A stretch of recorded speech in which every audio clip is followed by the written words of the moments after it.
How to check in online using Delta Airlines application. Hello everyone, welcome to our channel. Let's see how we can do it. You should be able to get Fly Delta application first time on your mobile device, and after that just simply log into your account using your credentials. After that you should be able to find the section called My Trips. Simply click on Trips, and after that you need to provide your name, first name, last name and your confirmation number.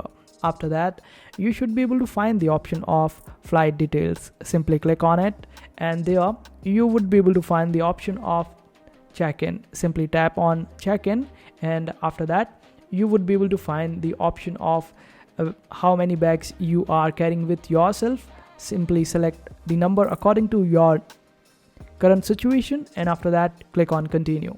After that it would ask you to acknowledge that you have gone through all the terms and conditions, what you have to bring onto the flight and not, and after that just acknowledge it and continue. After that you would be able to find the option of view boarding pass. Simply click on it, and this way you would be able to check out your boarding pass, and this is how you do it.